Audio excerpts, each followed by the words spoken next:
أعوذ بالله من الشيطان اللعين الرجيم بسم الله الرحمن الرحيم الحمد لله القائل قل لا أسألكم عليه أجرا إلا المودة في القربى والصلاة والسلام على المصطفى القائل فاطمة بدعة مني فمن أغضبها فقد أغضبني على تنونين كوفي على بركة دالين كوفي مسا سنوما من يافو أني أكاكوما كان سنوما نكونو كفو على كربا كتشيديا سراتي فويه فوكا سومغو كانو أنيكو تكونيونيا أمبسالي مصطفى كان أنا سومغو بلا جيلي مصطفى من يافو أني أكاكوما كان سنوما نكونو kafo ale demuso Fatima ye asugubu doye ni mami ye Fatima ladimi ayikumi i alakira ladimi wa ni ye alakira ladimi i ala ladimi abo chugoya kelina ni mami ni ye Fatima la nisondia ye afala nisondia no ye anga kira bayi wa ye ala la nisondia o hukumu kono bi ni ye anye bangoni jangne bula ka ben December kalo ale tile tama o min bena Jimadu Sani tile tani konontoma san bafla ani muga ani duru Jimadu Sani tile muga o be Fatimatu Zahra ale ka bangali o do ɲɔgɔnama ala sɔnnama Mali kɔnɔ Mali kɔ kan maa min ye mɔgɔw hakilila jigin ni muso bayina ani kira ka du bɛɛ lajɛlen o de y'an Mali Haut Conseil Islamique ɲɛmaaba ye an fa n'an karamɔgɔ sɛgɛnbali ɲinanbali a Seyidi Sheikh Ousmane Madani Haidara sababu ɲuman ye ale de ye ni nin kɛnɛ ninnu sera ka sigi ansar be fan o fan a bɛɛ ye nin kumakan in lamɛn k'a labatu u be kira somɔgɔw ka don sigi ka maaw hakilila jigin ni a la o hukumu kɔnɔ ka kɛ ni Fatimatu Zahra ka anniversaire ye o denbajala be sherifila an b'a bolo Madame Haidara tanti Fatimata Traoré wulikajɔ ani cɛsiri bɛɛ kɛra ta ye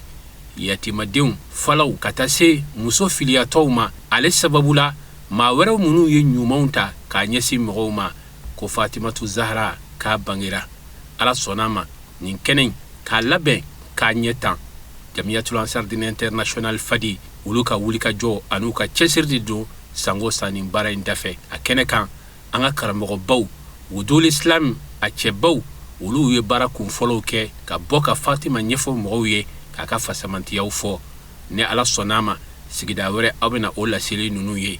nka nin sigida in na ala sɔnnama baara in nana kuncɛ n'an karamɔgɔ an'an karamɔgɔ den a Seyidi Sherif Ahmad Tidiane Haidara sɛgɛnbali ɲinanbali funangɛni min ye a fa dususuma ka ansaru bɛɛ lajɛlen dususuma ka tila ka kɛ ɲɛ jɔyɔrɔ ye ala sɔnnama ale de nana baara in kuncɛ a selen kɔ kɛnɛ kɔnɔ o kɛra nisɔndiya ko ba ye a ye bilasiralikan kɛ bilasiralikan min ni nafaw caman b'a la kira somɔgɔw ka ɲɛmɔgɔya sababu mun nana n'a ye ala sɔnnama cogo di a da bɛ don nin bɛɛ lajɛlen na k'a walawala wa kɛnɛ mɔgɔw taara ni nisɔndiya ko ba ye ka sabu kɛ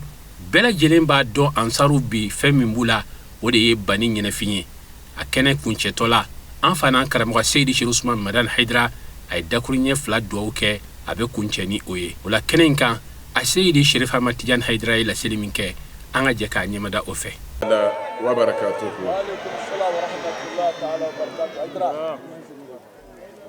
الحمد لله الفرد الصمد الذي لم يتخذ صاحبة ولا ولدا القائل إنما يريد الله ليذهب عنكم الرجس أهل البيت ويطهركم تطهيرا الله أكبر أدرى والصلاة والسلام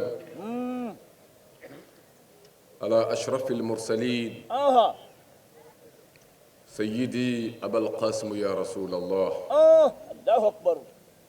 صلى عليك الله يا علم الهدى ما حبت النسائم وما ناحت على الأيك الحمائم وعلى آل بيتك الطاهرين وصحابتك الطيبين وتابعين لهم بإحسان إلى يوم الدين آمين آمين ثم استحل ذكري قائلا رب اشرح لي صدري ويسر لي أمري واحلل عقدة من لساني يفقه قولي آمين آمين وبعد سلام الله عليكم يا جماعة المسلمين والمسلمات وعليكم السلام ورحمة الله تعالى وبركاته أجرا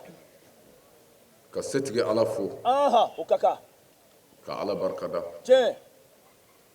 kisi ani nɛɛma caman ɲini a bolo nam a k'o kɛ alakiraba kan n'o ye muhammad sallallahu ta'ala alaihi wasallam ye ani kira sodenke sanu tiɲɛ ani kira jɛɲɔgɔn ɲumanw nam ani mɔgɔ ɲuman minnu farala u ka ni baara ɲuman kɛli ye fo ka taa se diɲɛ wuli ma an b'a ɲini ala fɛ yarabi ala ka ne ni aw ye u la ami ami o tɛmɛlen kɔ ka bɛɛ fo laminɛ nin kɛnɛ sanuma in kan tiɲɛ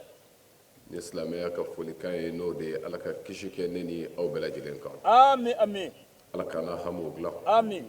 ala k'an sago d'a ma ami ami labanko ɲuman bɛ ala bolo ala k'o nɔgɔya an n'aw ye ami ami ala k'an n'aw kɔrɔta ami ala k'an n'aw wasa ami ami ala k'an malo ami ala k'an labila ami ala k'an dɛsɛ ami ami ala k'an san yɛrɛ kɔrɔ ami ala k'an siri danfɛn na ami ami ala k'o k'a ka alaya kama ami an faso n'o ye mali ye hɛrɛ bɛ ala bolo ala k'a don a kɔnɔ ami ami dekun minnu b'a kɔnɔ a wulibaga ye ala ye yarabi ala k'a wuli ami ami ni ala kira hɔrɔma ye ami sɔlila muhammadin wa alihi wasalim aidra alhamdulillah an bɛ sigiba kɛnɛ kan tiɲɛ sigi min namu n'a kɛrɛnkɛrɛnna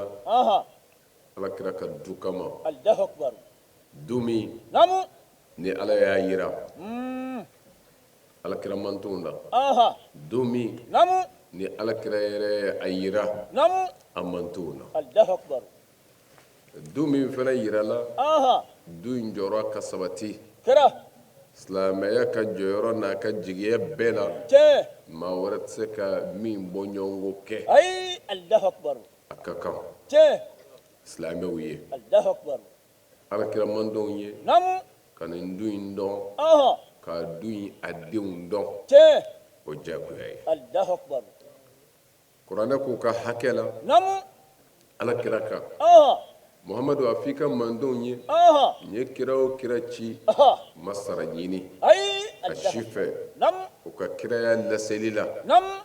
u bɛɛ ka sara minɛ ka wa u bɛɛ y'o de fɔ u ka mantonw ye allahu akbar wa ala kira yɛrɛ kuranɛ kɔnɔ ye a kelen a ye nin jaabi kelen ɲɔgɔn na di ko ne ka sara bɛ n ka ala kan allahu akbar o ye tiɲɛ nka ala kira ka sara ne ɲininkali kelen kɔ tuguni ale ka sara nana gulon min na o ye nin duden ninnu kanu ye tiɲɛ ni ala kira ka ci sara namu tɛ fɛn fitinin ye bilen dɛ ayi allahu akbar e kan ne kan an bɛɛ kan tiɲɛ ko an ka kɛ du min fɛ an filɛ o du sigi la allahu akbar kɛnɛ kan kira ɲininkali ala ko kira ma u jaabi kul siga la as'alukum alayhi ajran illa almawaddata fil qurba allahu akbar kuranɛ biya a f'u ye namu ko i ti sara ɲini u fɛ ayi alayhi i ka kiraya ci na illa almawaddata fo kanu gɛlɛya siga kanu gansan fɛnɛ tɛ koyi ayi allahu akbar illa almahabba أو إلا الحب لا إلا المودة في القربى الله أكبر فوق كانوا سبك محمد السودينو لا ودي شيء سراي الله أكبر أكره نسيجي أبي نينيدي بنيني أبي جاكو يدي أنك نم ودوني كو سبو كوكا ko ɲɛnɛmaya o diyagoya anw kan ni ala ka kuma ye ala kira ka du la wa k'a fɔ i kan'i kunkolo ɲini yɔrɔ jan k'a fɔ ka kɛ ala kira so fɛ yala o bɛ diyagoya wa sokodon wa tiɲɛ don ni kotigi y'a kɛ soko ye a bɛ kɛ soko ye kotigi ye jɔn de ye ala ye n tɛmɛtɔ bɛ nin fɔ ye ibrahim alayhi salam o de la fo mɔgɔw k'a dɔn ko duw tɛ kelen ye du tigiw tɛ kelen ye ayi u tɛ kelen du ye musow tɛ kelen ye Allahu akbar du kɔnɔdenw tɛ kelen ye ayi Allahu akbar dafara ko ninnu ta yɔrɔ janyana jɛna a ma kɛ ten Allahu sabu akbar minnu b'a fɔ ko duko tɛ silamɛya ko ye walima duko tɛ ala ko ye sige n bɛ nkalon tigɛ Ayi. sira dɔ kan Allahu akbar nka duko yɛrɛ bɛ bɔ mun na a ɲɛfɔ duko bɔ man d'a la dɛ ayi o tɛ bɔ a la maa min b'a fa ye ɲɛ sɔrɔ fɛn dɔ la Ɔhɔ. ni den y'a kun bɔ o fɛn na Ɔhɔ. o den bi dɔn Tiɲɛ. ka kɔ den dɔw yɛrɛ ɲɛ o Tiɲɛ. ye diɲɛ ko dama ye o bɛ kɛnɛ kan a dira Allahu akbar nka n ko kotigi y'a kɛ soko ye nabilahi ibrahim alayhi salam sige a kɛlen ka ala ka jɔyɔrɔw dafa Allahu akbar ka ala ka bonya dɔn naam k'a ka masaya segin a ma Ɔhɔ. ka koloya ye Ɔhɔ. kolo dan na naam o misali suru dɔ ne ni e ye ibrahima taara don min ka fili tasuma la namorod bun kana'ana fɛ tasuma kine Naam. n'u bɛna ibrahima fila kɔnɔ ala ye jibrila ci a ma sige ko taa n ka jɔn ɲininka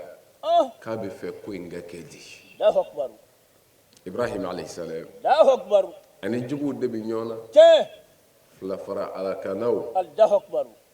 olu de y'a minɛ naam a b'u bolo tasuma kine don ibrahima bɛna fila la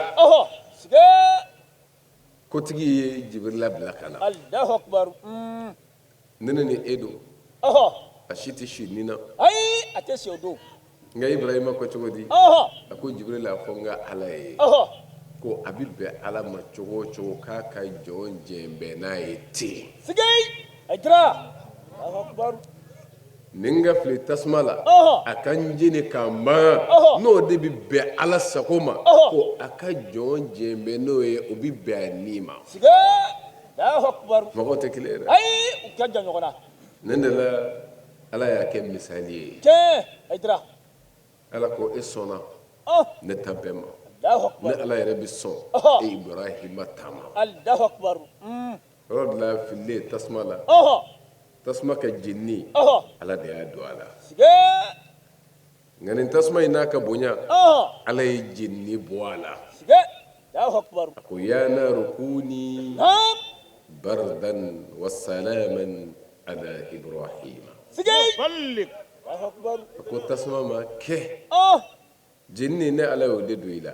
mɛ bɔ o la Allahu akbar jeni kɔntɛrɛri ye jumɛn ye o ye sumaya ye tiɲɛ kɛ o ye sige mɛ mufasirinaw b'a f'i ye ko ala y'a tɔ tugu a la n'o tɛ o sumaya in kun bɛ ibrahima kolo bɛɛ ci k'a ban Allahu akbar sabu ala ka yamaru don sige a ko kɛ sumaya ye sabu o de ye i kɔntɛrɛri ye i sinɛ ye tiɲɛ kɛ sumaya ye n ka sɔrɔ k'a to tugu a la ko wasalaman ani kisi Allahu akbar o de la ibrahima filila nin tasuma in na tasuma min n'a kibaru bi d'i ma tiɲɛ hali a gɛrɛɲɔgɔnya tɛ se ka kɛ ibrahima bilala danfɛrɛ de kɔnɔ k'a keru disansi jan ka taa bi tasuma in na Allahu akbar wulibali nka bɛɛ bolo ko a ko bɛɛ banna tasuma bɛ taa dugwa tuma min ibrahima lafiyalen wulila tasuma ma si kelen jeni Allahu akbar sige Allahu akbar jɔn sɔnna ala ye tiɲɛ wa ni mɔgɔ min sɔnna ala ye ala yɛrɛ bɛ sɔn i ye tiɲɛ kɛnɛ ni kan mɔgɔ min y'a to ala ta la ala b'a to o tigi yɛrɛ ta la tiɲɛ ala niɲɛ bɛ sɔrɔ tan de tiɲɛ ko ka cɛw bila cɛw ɲɛ walima ka musow bila u bɔɲɔgɔnkow ɲɛ ala gɛrɛɲɔgɔnya hakɛ de b'a la tiɲɛ a dira o de la da tɛ ali n'o ka kan la baara bɛ kɛ sɛbɛ la dusukun fɔlɔ de bɛ labaara jɔn fɛ tiɲɛ ka ɲɛtaa sɔrɔ i n'i ka ala cɛ la o b'a sɔrɔ fɔlɔ kɛra dusukun na tiɲɛ a dira Allahu nka akbar dusukun man ɲɛ ni kɛnɛkan baara fɛn o fɛn kɛra ten taa Allahu akbar ibrahima ye nin épreuve ninnu caman de kun o kɛra kelen tɛ fila tɛ a den ta kuranɛ yɛrɛ b'o bɛɛ lakale tiɲɛ n jɛna ni n yɛrɛ ka saya ye mɛ hali woloden dendanya na n bɛn'o fana faga i ye ibrahima ye nin de kɛ Allahu akbar a dira ka wolodennin ta a bɛ taa faga Allahu akbar mɛ n tɛna janya o kunna seitanɛ donna a la ibrahima ma segin seitanɛ taara don ibrahima muso la n'o ye hajara ye ko a bɛna t'i den faga hajara ko mun na a ko k'a bɛ taa faga ala ye a ko n'o don ne o Ibrahima o an den o anw bɛɛ ye Ala ta ye siga t'a la Allahu akbar ne furumuso ɲuman dɔ ye tiɲɛ den ma sɔrɔ du min kɔnɔ nin y'a den fɔlɔ ye tiɲɛ siga t'a la Allahu akbar Ibrahima yɛrɛ ye fo san 80 ani kɔ o don walima san 90 ni kɔ dendanya den kelen min sɔrɔla o de taatɔ filɛ di Ala ma Allahu akbar a furumuso fana ko ne jɛn bɛ ni nin ye tiɲɛ siga t'a la ni Ala don Allahu akbar denw musow tɛ kelen ye dɛ ayi u ka jan ɲɔgɔn na wolodennin fɛnɛ de taara da ten Allahu o akbar de la an bɛ taa laada dɔ bɔ sen na ko sitanɛ bonyɔrɔ tiɲɛ o bɛ kɛ Maka Allahu akbar n'i taara Mina sitanɛ bonyɔrɔ bɛ yen Jamarat siga t'o la nka Jamaratu ye misali de ye Allahu akbar misali siga Ibrahima denkɛ n'o ye Ismail a y'a ye a ma ɲɛ sɔrɔ fa la sitanɛ tiɲɛ a ma ɲɛ sɔrɔ ba la a nana don den na Allahu akbar ni fa ni ba min ye ka ɲɛnamaya tanga a dɔn k'u bɛna t'i faga Allahu akbar a taara nin de fɔ Ismaila ye Ismaila ko mun na siga k'a b'i faga k'a Ala ye Allahu akbar a ko n'o don ne ni n fa bɛɛ ye Ala ta ye tiɲɛ an jɛlen bɛ ni o ye Allahu akbar o de la n ko hali du denw tɛ kelen ye u tɛ kelen ye ne ye denmisɛn fitinin dɔ de ye o don tiɲɛ o de la sitanɛ ma fara a la a ye sitanɛ keru ni gabakuru ye yɔrɔ min an bɛ to ka t'o laada in de latilen tiɲɛ o bɛ kɛ Allahu akbar nka ka a nafa f'i ye sabu mɔgɔ caman b'a ye sitanɛ bo bɛɛ n'i ka yecogo don tiɲɛ hali sitanɛ bɛ yen hijidenw bɛ taa tuma min n'a bɔra o kalama ma da la an na taa sigilen sɔrɔ ye dɛ ayi a tɛ sɔrɔ yen a jira Allahu akbar nka o tɛ o Allahu akbar dɔw de bɛ ka ladege Allahu akbar o de la ko maa ma fisa maa ye n'i y'a mɛn maa o maa da taa n'i yɛrɛ ye maa niw ka kuma k'a don tiɲɛ siga t'a la maa ka fisa maa ye siga t'o la o bɛ kɛnɛ kan Allahu akbar sitanɛ bɛ taa keru dɔ ladege kama i ka kira yɛrɛ ye u ladege tiɲɛ Sofa ni Marwa bɛ kɛ dɔ ladege kama furumuso sanuma dɔ Hajara Allahu akbar a den Ismail wa jɔ bɛ taa kɛ Ibrahima jɔyɔrɔ la maqamu Ibrahim o bɛ yen o kɔrɔ nin dun Allahu akbar u ye fɛn dɔ de kɛ Ala ye siga t'a la o bɛ kɛnɛ kan wa u bɛ ladege fo ka taa se diɲɛ wuli ma sa Allahu akbar bɛ kɛ o bɛ kɛ Ibrahim alayhi salam kuma min na nin kɛra Ismail an bɛ t'o de ladege mɛ ne bɛ e lafiya ko e min bɛ bɛlɛ bo bɛlɛ ta k'i b'a bo i ka sitanɛ ma kana bɛlɛkisɛ in bo Allahu akbar bɛlɛkisɛ in dama tɛ a ta dusukun na Allahu akbar o cɛ i bɛ kiruni min kɛ sitanɛ niyɔrɔ kirun ye Allahu akbar bɛɛ b'i yɛrɛ dɔn mun bɛ n na balil insanu ala nafsihi basira o bɛ kɛnɛ kan hadamaden b'a yɛrɛ dɔn siga kojugu t'o la Allahu o la akbar mun bɛ n na o sitanɛ kirun i ka bɛlɛ o bɛlɛ kirun dɔn wa i jija n'o ye juguman min ye azumuta ko o t'i ye n na fo ka taa se n ka saya ma Allahu akbar sitanɛ bɛ kirun tan de Makka Madina Allahu akbar bɛlɛ t'a sɔrɔ ayi o t'a sɔrɔ o la ka yira ne ni e la Ismail kuma min na ni a fa taara a da k'a bɛna a faga a y'a fa ɲininka a ko n ka layidu don ni n ka Ala cɛ la Allahu akbar n ko n b'i faga Ala ye Allahu akbar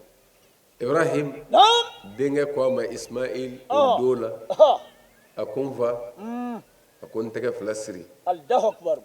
i ka ɲɛ siri Allahu akbar a ko ɲɛ siri kun ye mun ye den ni mansa hinɛ ka n'i sɔrɔ Ala ta kɛyɔrɔ la Allahu akbar kana ɲɛ lajɛ Allahu akbar n bolo fila siri sigara tɛ fɛn nɔgɔ ye n zɛrɛkɛtɔ bolo ka n'i sɔrɔ o kana kɛ danga ye ne kan Allahu akbar ajra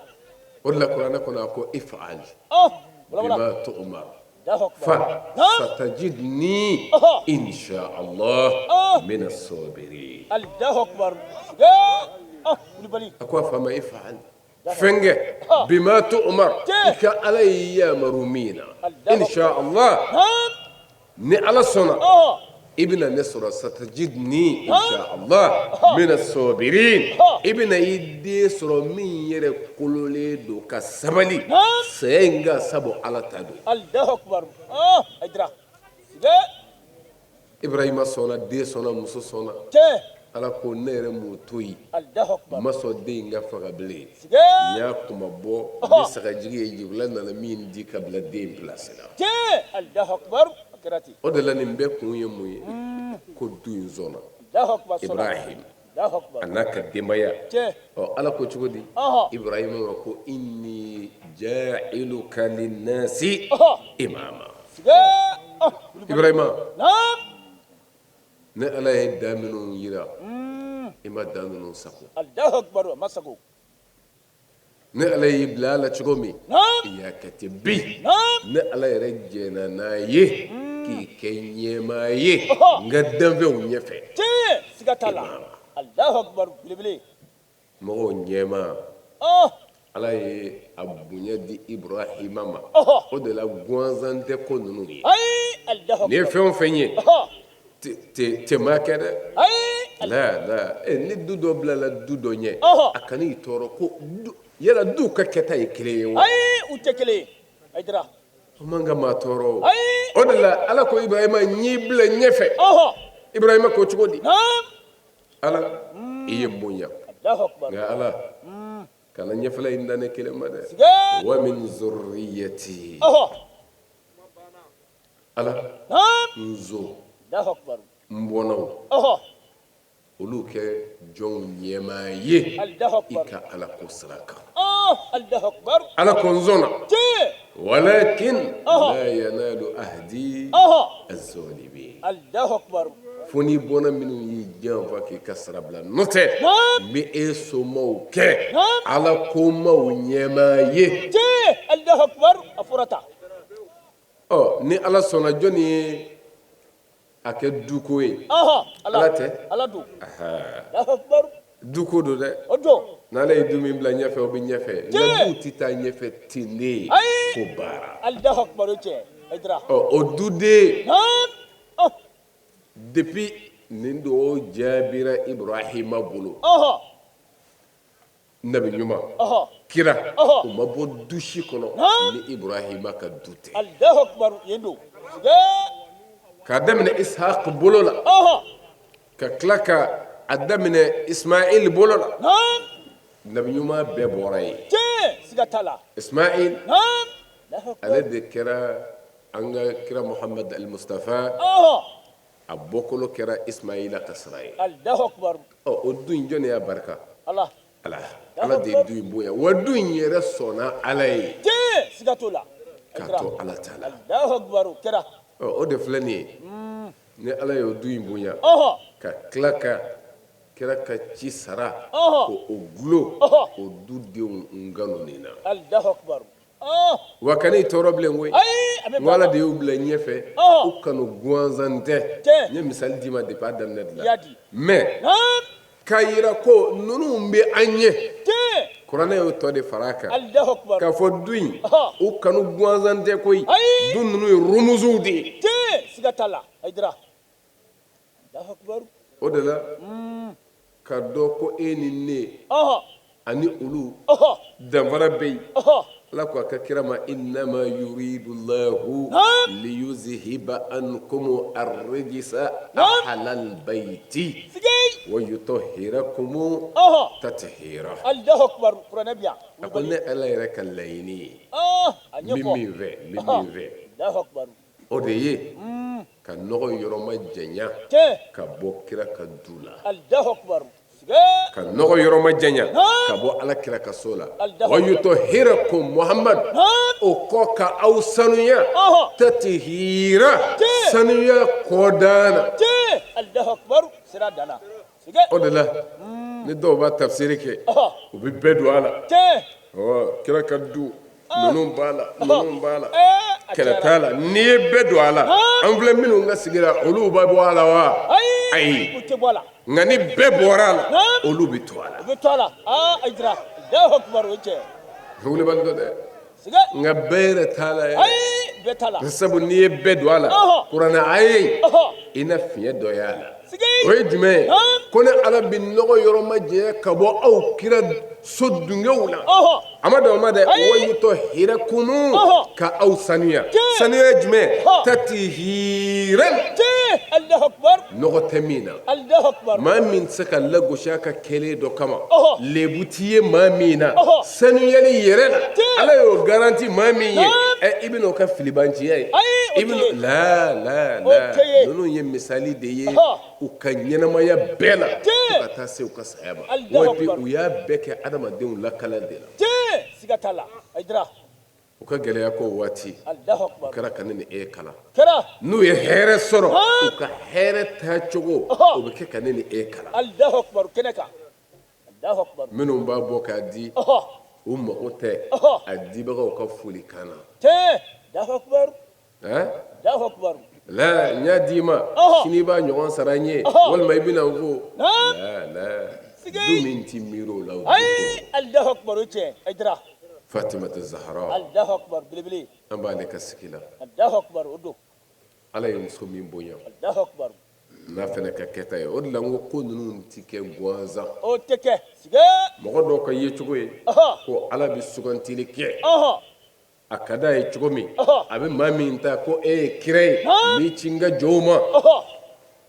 a b'o ta ten Allahu Akbar dɔw ko ten a bɛ sugantili kɛ ten Allahu Akbar tiɲɛ don Allahu Akbar a bɛ sugantili kɛ tiɲɛ nka ten tɛ ay ten tɛ dɔ de bɛ lajɛ o don siga min bɛ sɔn ale ye Allahu ka Akbar tɛmɛ tɔw bɛɛ kan o de bɛ suganti o baara ye Allahu Akbar Aidara o de la naam an bɛ musoba min ka sigi la kira ko riwaya la ko hasbuka mina nisa'i arba'un Allahu Akbar bala a ko a k'i wasa naam muso ko sira kan minnu bɛ jate k'u kan ka ladege tiɲɛ a k'i wasa muso ba naani a ɲɛfɔ a fɔlɔ a ko Fatima Allahu Akbar ale ye numéro 1 ye tiɲɛ waati bɛɛ Allahu Akbar filanan naam Maryam sabanan naam Khadija tiɲɛ naaninan naam Asiya ninnu muso ba naani kuranɛ kumana u kan alakira kumana u kan tiɲɛ siga t'a la k'u ka jɔyɔrɔ yira Allahu Akbar ko a k'i wasa ni muso ba naani o k'i wasa ko muso tɔw ka misali ka kɛ u ye Allahu Akbar kɛnɛ kan nka u ka mun ka bɔ u ka cɛɲaw kun don wa ayi o tɛ u ka nafolo kun don wa ayi o tɛ la u ye nɔ min bila nin ɲɛnamaya kɔnɔ kuranɛ kumana kan o tiɲɛ firawuna muso Asiya kuranɛ kumana kan Allahu Akbar muso min jɛnna n'a ye masakɛ muso palɛ kɔnɔ tiɲɛ ka koro ta ka jɛ n'a ye a ni ka bɔ a kɛlen kɔ k'a ka danaya yira Musa alayhi salamu na ko Musa n dan bɛ e de la n dan b'i ka ala la a ko kun ye mun ye k'a gulo k'a genge k'a faga nka muso in jɛna ni o de ye masamusoya kɔfɛ ka palɛ sili dabila ka taa jɛ n'a ye ka gulo ko n dan bɛ ala la Aidara mɔgɔw ma segu ko ala ko in na koyi ayi o ma segin kɔ ni e sɔnna i yɛrɛ ye tiɲɛ ni bana yɛrɛ i yɛrɛ la Allahu Akbar o don bolibali do dɛ nin ye dɔ de ye ni misali ninnu dɔw ye misali baw de ye o de la kuranɛ yɛrɛ m'o to yen fiyewu suratu taharimi na kuranɛ kumana nin muso ba in kan a ka jɔyɔrɔ kan Allahu Akbar a bɛ genge kuma min Allahu Akbar a ko ala ma a ko n bɛ kuma n'i ye n bɛ min ɲini e ye ala fɛ o de ye n kisi Allahu Akbar ka bɔ firawuna n'a ka jama tɔɔrɔ ma Allahu Akbar n kisi ka bɔ tɔɲɔlikɛlaw tɔɔrɔ ma najini min firawun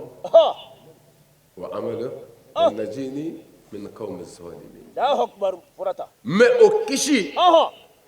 ɲini kun tɛ ko u kana n faga ye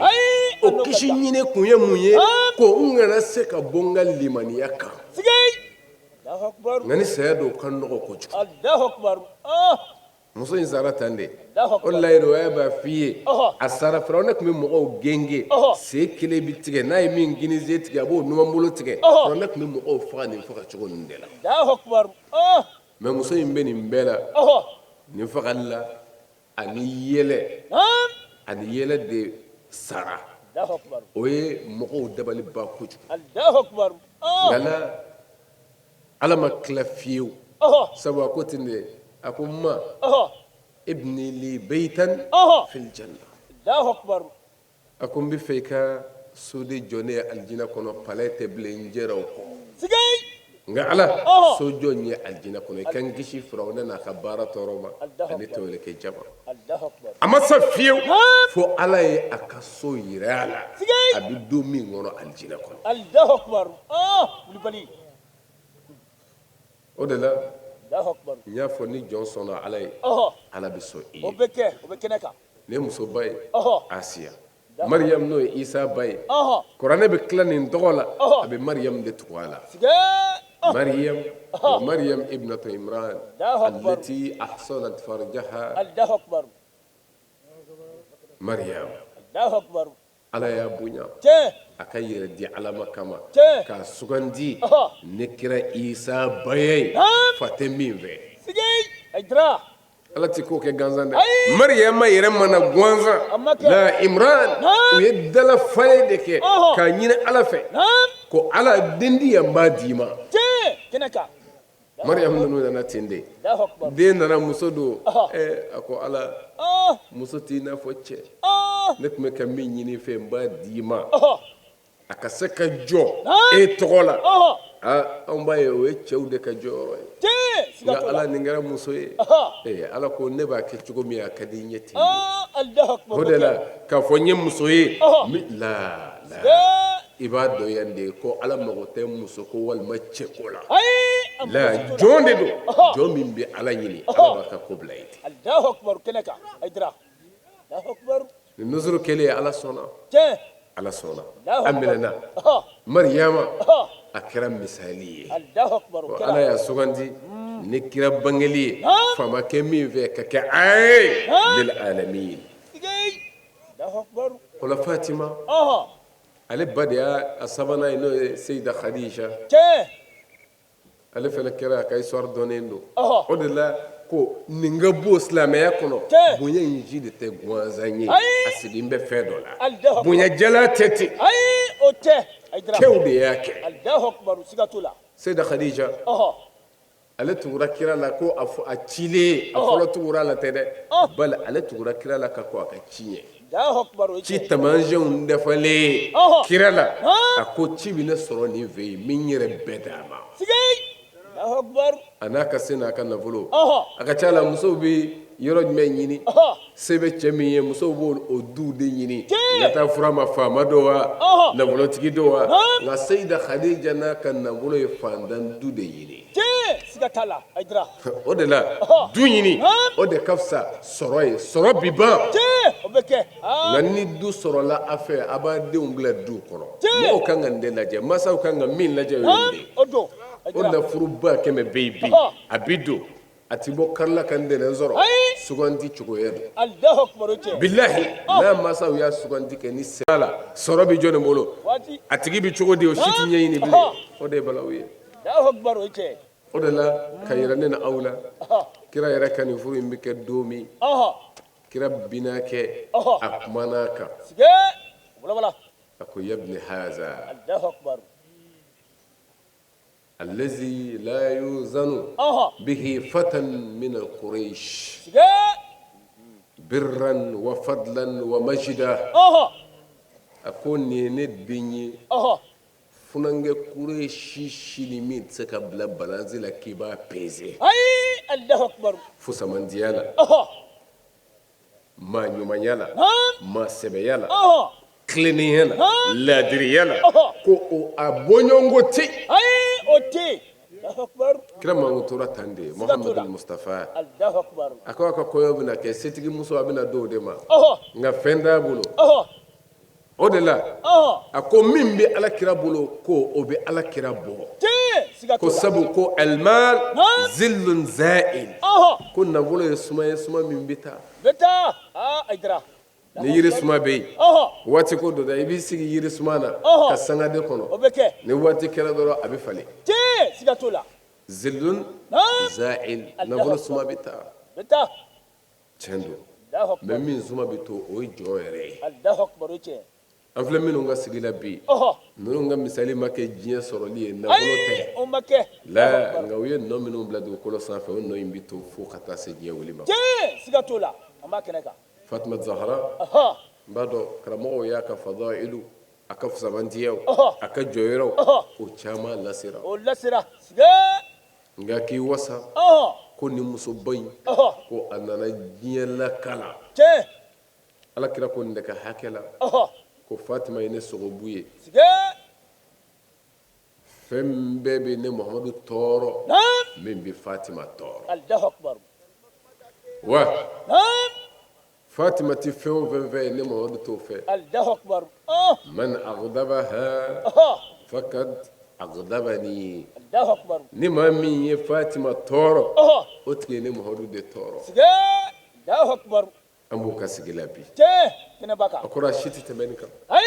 bonya ti tɛmɛ minnu ka bonya kan Ala ye ale kɛ misali ye musow ye sabu ale de wele Fatima sayyidat nisa'il alamin sayyidat nisa'i ahlil janna muso bɛɛ ka ɲɛma o de ye an filɛ min ka sigi la Allahu akbar o don wa alijinɛ a muso bɛɛ ɲɛma ye min ye o ye nin de ye siga t'a la alijinɛ dunkew bɛɛ ɲɛma ye jɔnni ye o tɛna k'a fa ye siga t'o la o don alijinɛ denmisɛnw bɛɛ ɲɛma ye jɔnni ye o tɛna k'ale denw ye olu don Ala ye nin do bonya dɛ siga t'o la o bɛ kɛnɛ kan n ko gansan de tɛ o tɛ alhasan wal husayn sayyida shababi ahli aljanna Allahu akbar aydara siga wallahi n'i y'a kɛ Ala ye a b'a k'i ye o bɛ kɛnɛ kan o ma wuli nin dun in sɔnna Ala ye Ala yɛrɛ sɔnna k'a k'u ye Allahu akbar o kɛra wulibali don ni n k'i wasa kira den ɲa Seydina Ali furumusoya Hasani ni Huseni baya jɔnni bɛ fisaya nin ye bilen o tɛ Allahu akbar o de la n'o tɛ Ala bɛ kuma an ba Mariyama kan a ko n y'a fusamantiya alal alamin n y'a fusamantiya muso bɛɛ kan alamin o de dara a kan Allahu akbar o cɛ nka a nana ye ka dɔn ka sabati ko a tilela muso bɛɛ kunko don ni mun ye Fatima ka jɔyɔrɔ a bɛ fɔ hali e yɛrɛ t'a fɔ ko sɔsɔli b'a la o t'a la Seyida Mariyama de fɔra mais Mariyama fa ye jɔn ye Fatima fa ye jɔn ye Allahu akbar kabiri a bɛ ban bɛ ban pewu Fatima Alakira sogobu don Fatima an filɛ ale min ka sigi la n ko n'i y'a kɛ Ala ye a b'a k'i ye Ala ye du in bonya n'u yɛrɛ ka wuli ka jɔ n'u ka kɛ ye siga t'a la wa o misali ye hali bi jamiyatu ansarudinil islam ka wuli ka jɔ Ala ye la dekun ni gɛlɛya mana na cogo o cogo n'i jɔra Ala ye a bɛ jɔ i ye siga t'o la o bɛ kɛ bi min filɛ nin ye minnu ye nin baara in daminɛ u kun t'a dɔn ko bibi ye tan Allahu akbar o baara in daminɛ de Seydi Sherif Usmane Madani Hayidara ko ten k'olu tun b'a miiri don jumɛn an bɛ sa ka segin Ala ma don jumɛn nka Ala ko a tɛ kɛ ten n'a jɔra ne Ala ye ne Ala yɛrɛ bɛ jɔ aw ye in tansurullaha yansurukum wa yusabbit aqdamakum n'a ye Ala dɛmɛ Ala b'aw dɛmɛ wa a b'a senw sabati o ko siratu kana o dama tɛ ko ye depuis diɲɛ na yan a senw bɛ sabati nɔrɔtaw b'u nɔrɔ a la cɛtaw b'a ɲini k'a cɛ nka u tɛ se a bɛ ten de jamiyatu ansarudinil islam b'o misali de la bi wulibali don n'i ye Ala dɛmɛ Ala b'i dɛmɛ wa ka aw fo jamiyatu ansarudinil islami ka aw fo a ka wuli ka jɔ la a ka cɛsiri la a ka jija la nin kɛnɛ ninnu karamɔgɔ y'a fɔ a kana ɲinɛ a kɔ wa ansaruw ye nin kuma in ta u ye ba don a la u y'a waleya diɲɛ bɛɛ kɔnɔ ansaruw bɛ yɔrɔ min yɔrɔ Alakira ka du ka événement tɛ tɛmɛ o kan Mali kɔnɔ Mali kɔ kan Afrique, Europe, Amérique ko Asie ala kira ka du u ka waati u bɛ ɲɛnamaya ne karamɔgɔ ka nin kuma ye ansaruw ye u ko Hayidara an b'a kɛ kɛnɛ kan Alahu Akibaru bɛ kɛ a kɛra dɛ kɛra ala kira sodengew u dɔnna sigi bi k'u tɔgɔ la a bɛ fɔ ansaruw Alahu a ka Akibaru baara la asara bɛ ala bolo a b'a tigi bolo nka nin baara ba in ka sigi kɛ ka sew kɛ a la n'o ye Fatima Zahara ye an ba Fatima Zahara ale ka wulikajɔ a ka cɛsiri o belebeleba ala kira ka du kungo la an b'an ba ninnu fo kɛrɛnkɛrɛnnenya na an bɛ min ka kɛnɛ kan ala kira ka so yirali i ye koba kɛ dɛ billahi al-aliyyul azim ni kira ye an ɲɛ ta a ka du tɔgɔla sigi la jango a ko min ma bahjatu qalbi qurrata ayni dusukun feere ne ɲɛ jɔyɔrɔ ni kira y'a ɲɛ o ka sigi la bi a bɛ nisɔndiya n'a ye ka ɲini ala fɛ o yɛrɛ kama diɲɛ hɛrɛ lahara hɛrɛ ala k'a di an ma amin ala sɔn ala k'a don an ka faso in kɔnɔ amin kɔrɔta ani wasaw bɛ ala bolo yarabi ala k'o nɔgɔya an n'aw ye amin Fatima Zahara kama a n'a fa kama a n'a a cɛ kama a n'a denw kama an bɛ min fɛ tigitigi min ni ala ta bɛɛ yarabi ala k'o kan amin ala sɔn jamana ye ala k'a kisi amin Sayyidi Sharif Usman Madan Hayidara a bɛ taama la nka a dusukun bɛ kɛnɛ in kan ni an ye yan Fatima ka kɛnɛ kan sabu ale de ma nin to yen fiyewu ko a ye kira ka du lakale an ye an k'u dɔn anw ye kira dɔn a ka denbaya dɔn ni ale ka nin bilasirali ninnu ye an b'a dɔn a mana ye yɔrɔ o yɔrɔ nin tɛ tɛmɛ a kan ani an don nin kɛnɛ in na k'an ba fɔ a ka dɔrɔmɛ minnu bɛ donni kan fɛnba don dɛ sini o sigi bɛ yen k'a daminɛ selifana seli kɔfɛ kalanw bɛ kɛ wula fɛ ka na sigi yan Fatima tɔgɔ la dumuni minnu bɛ tobi miliyɔn caman k'o dɔn nka bɛɛ bɛ kɛ fi sabilillah ala kira ka du kama o kama an ba ye a min fɛ yarabi ala k'o k'a la ye ala k'o k'a ka alaya kama ne ala kira hɔrɔma ye bɔ sɔgɔma a y'o de fɔ a ka kuma la ko surprise bɛ kɛnɛ in kan ni ala sɔnna yan'an ka bɔ yan Sayyidi Sharif Usman Madan Hayidara a kan ka dugawu sanuma kɛ an ye nin kɛnɛ in na yan ɲinan da in n'a ka san wɛrɛ makɔnɔ ka ɲini ala k'o yira an na hɛrɛ la ni ala kira hɔrɔma ye salla muhammadin wa alihi nin sanga in de la an ka Mali Haut Conseil islamique ɲɛmaaba a Seydi Sharif Usman Madan Hayidara ka kɛ ni ɲɛnɛfin kɛlen no ka ansaru sɛgɛn ani u mago bɛ a yeli la o hukumu kɔnɔ a y'a kanu ka foli k'u ye ka dugawu k'u ye ka tila ka nin ko in bonya min b'a la fasamantiya min b'a la ka dakuruɲɛ kelen fɔ a la yabani a Seydi Sharif Usman Madan Hayidara yan fo Dakar an ka ɲɛma da a ka dakuruɲɛ fila fɛ nɛgɛjuru sira la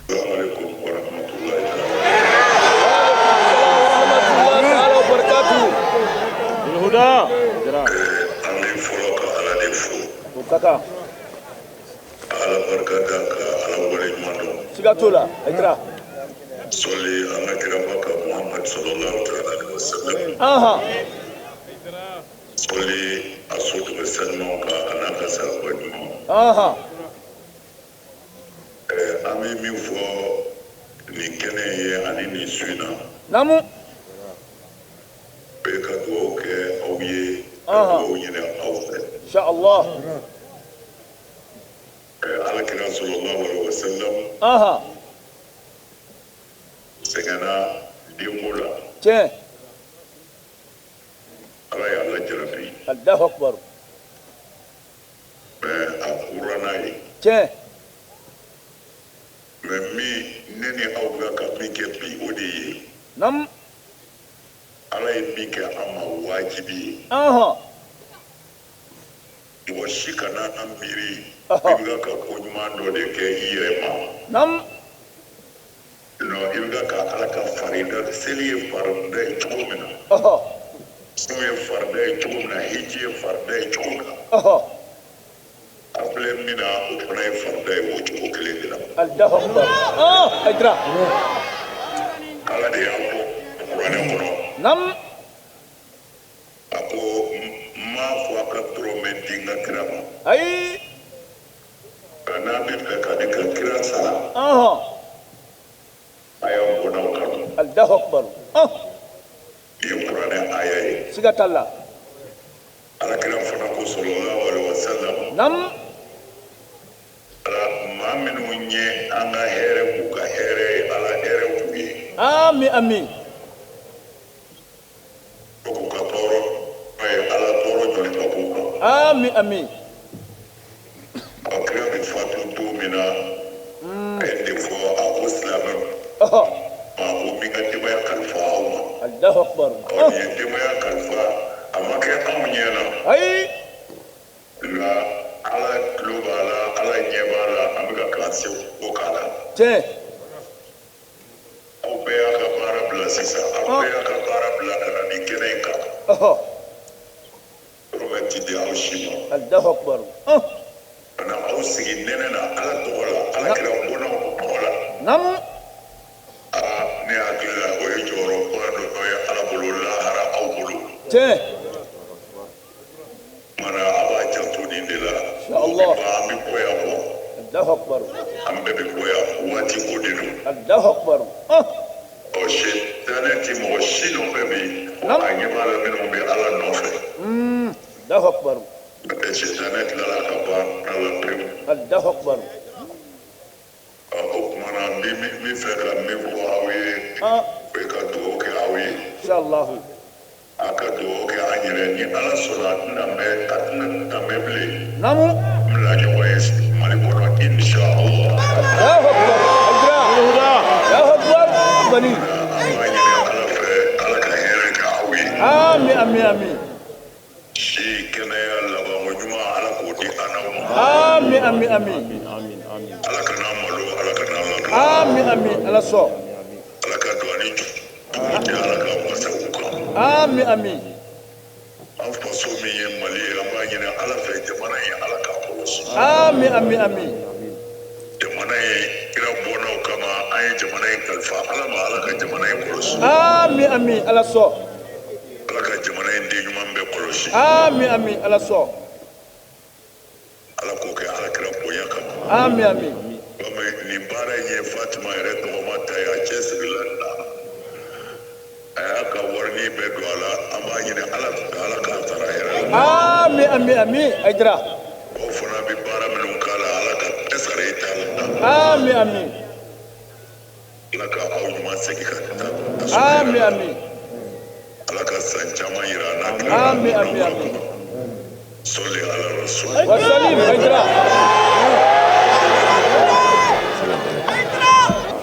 ربنا آتنا في الدنيا حسنة وفي الآخرة حسنة وقنا عذاب النار آمين. اللهم ربنا اقضي حوائجنا وفرج همومنا واكشف غمومنا آمين. ربنا إنك على ذلك لقدير آمين. ربنا آتنا من لدنك رحمة وهيئ لنا من أمرنا رشدا آمين. ربنا انزل علينا مائدة من السماء تكون لنا عيدا لأولنا وآخرنا وآية منك وارزقنا وأنت خير الرازقين آمين. إن الله وملائكته يصلون على النبي آمين. يا أيها الذين آمنوا صلوا عليه وسلموا تسليما آمين. صل سبحان ربك رب العزة أما يصفون والصلاة والسلام على المرسلين والحمد لله رب العالمين. Baran kuncera nin cogoya de la n'o ye Fatimatu Zahra alayha salam ale ka anniversaire min ni a kɛra ɲinan 2025 o sufɛ wajulu de kun ye nin ye an b'an ba fo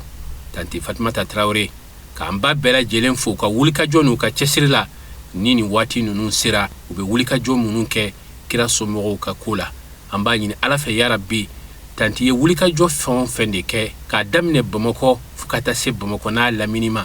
ala k'a bɛɛ lajɛlen kɛ baraji ye k'a d'a ma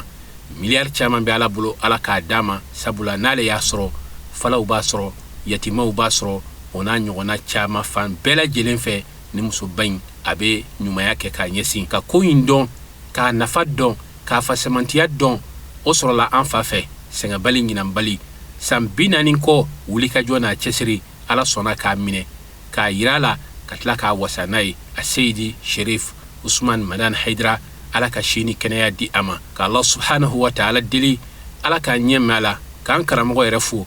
a seyidi sherif ahmad tijan haidara ale min y'an wasa nin kɛnɛ in kan k'an hakiliw dayɛlɛ k'an dusukun lami an bɛ dugawu kɛ u bɛɛ lajɛlen ye bani ka denbaya bɛɛ k'ala deli ala k'a ɲɛmɛ u la ka jamiatul ansardin ɲɛmayaso bɛɛ lajɛlen fo mali kɔnɔ mali kɔkan jamana 41 bi ala sɔnna ma nin kɛnɛ in sigira a bɛɛ lajɛlen kɔnɔ ka ala deli ala k'a bɛɛ kɛ hɛrɛ ye wassalamu alaikum wa rahmatullahi ta'ala wa barakatuhu.